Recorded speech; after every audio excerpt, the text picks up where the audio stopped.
I'm a storyteller, and I would like to tell you a few personal stories about what I like to call the danger of the single story. I grew up on a university campus in eastern Nigeria. My mother says that I started reading at the age of 2, although I think 4 is probably close to the truth. So I was an early reader, and what I read were British and American children's books. I was also an early writer. And when I began to write at about the age of 7, stories in pencil with crayon illustrations that my poor mother was obligated to read, I wrote exactly the kinds of stories I was reading. All my characters were white and blue-eyed. They played in the snow. They ate apples. And they talked a lot about the weather, how lovely it was that the sun had come out. Now, this despite the fact that I lived in Nigeria. I had never been outside Nigeria. We didn't have snow. We ate mangoes. And we never talked about the weather because there was no need to. My characters also drank a lot of ginger beer because the characters in the British books I read drank ginger beer. Never mind that I had no idea what ginger beer was. And for many years afterwards, I would have a desperate desire to taste ginger beer. But that is another story. What this demonstrates, I think, is how impressionable and vulnerable we are in the face of a story, particularly as children. Because all I had read were books in which characters were foreign, I had become convinced that books, by their very nature, had to have foreigners in them, and had to be about things with which I could not personally identify. Now, things changed when I discovered African books. There weren't many of them available, and they weren't quite as easy to find as the foreign books, but because of writers like Chinua Achebe and Kamara Laye, I went through a mental shift in my perception of literature. I realized that people like me, girls with skin the color of chocolate, whose kinky hair could not form ponytails, could also exist in literature. I started to write about things I recognized. Now, I loved those American and British books I read. They stirred my imagination. They opened up new worlds for me. But the unintended consequence was that I did not know that people like me could exist in literature. So what the discovery of African writers did for me was this. It saved me from having a single story of what books are. I come from a conventional middle-class Nigerian family. My father was a professor. My mother was an administrator. And so we had, as was the norm, live-in domestic help who would often come from nearby rural villages.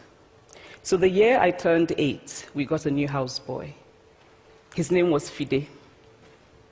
The only thing my mother told us about him was that his family was very poor. My mother sent yams and rice and our old clothes to his family. And when I didn't finish my dinner, my mother would say, "Finish your food. Don't you know people like Fide's family have nothing?"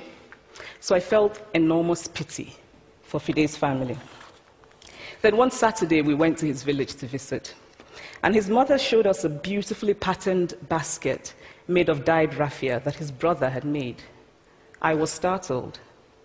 It had not occurred to me that anybody in his family could actually make something.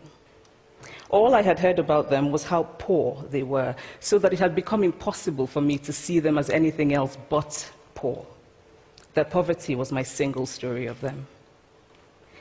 Years later, I thought about this when I left Nigeria to go to university in the United States. I was 19. My American roommate was shocked by me. She asked where I had learned to speak English so well, and was confused when I said that Nigeria happened to have English as its official language.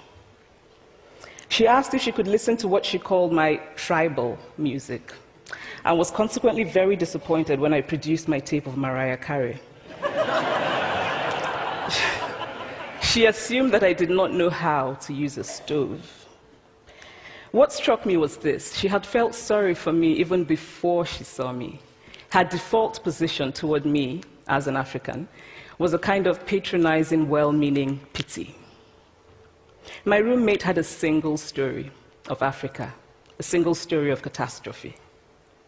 In this single story, there was no possibility of Africans being similar to her in any way, no possibility of feelings more complex than pity, no possibility of a connection as human equals. I must say that before I went to the US, I didn't consciously identify as African. But in the US, whenever Africa came up, people turned to me, never mind that I knew nothing about places like Namibia. But I did come to embrace this new identity, and in many ways I think of myself now as African, although I still get quite irritable when Africa is referred to as a country, the most recent example being my otherwise wonderful flight from Lagos 2 days ago, in which there was an announcement on the Virgin flight about their charity walk in India, Africa, and other countries. So after I had spent some years in the US as an African, I began to understand my roommate's response to me. If I had not grown up in Nigeria, and if all I knew about Africa were from popular images, I too would think that Africa was a place of beautiful landscapes, beautiful animals, and incomprehensible people fighting senseless wars, dying of poverty and AIDS, unable to speak for themselves, and waiting to be saved by a kind white foreigner. I would see Africans in the same way that I, as a child, had seen Fide's family. This single story of Africa ultimately comes, I think, from Western literature. Now, here's a quote from the writing of a London merchant called John Locke, who sailed to West Africa in 1561 and kept a fascinating account of his voyage. After referring to the black Africans as beasts who have no houses, he writes, "They are also people without heads, having their mouths and eyes in their breasts." Now, I've laughed every time I've read this, and one must admire the imagination of John Locke. But what is important about his writing is that it represents the beginning of a tradition of telling African stories in the West, a tradition of sub-Saharan Africa as a place of negatives, of difference, of darkness, of people who, in the words of the wonderful poet Rudyard Kipling, are half devil, half child. And so I began to realize that my American roommate must have, throughout her life, seen and heard different versions of this single story. As had a professor who once told me that my novel was not authentically African. Now, I was quite willing to contend that there were a number of things wrong with the novel, that it had failed in a number of places, but I had not quite imagined that it had failed at achieving something called African authenticity. In fact, I did not know what African authenticity was. The professor told me that my characters were too much like him, an educated and middle-class man. My characters drove cars. They were not starving. Therefore, they were not authentically African. But I must quickly add that I, too, am just as guilty on the question of the single story. A few years ago, I visited Mexico from the US. The political climate in the US at the time was tense, and there were debates going on about immigration. And, as often happens in America, immigration became synonymous with Mexicans. There were endless stories of Mexicans as people who were fleecing the healthcare system, sneaking across the border, being arrested at the border, that sort of thing.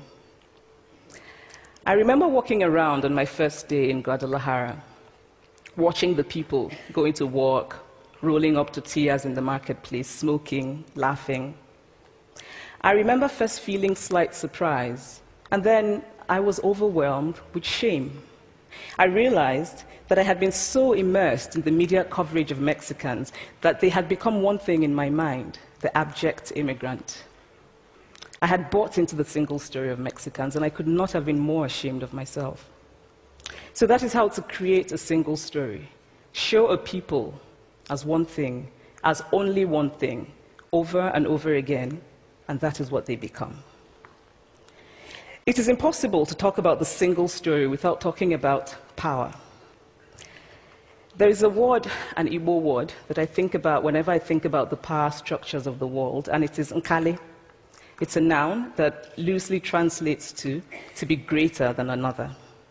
Like our economic and political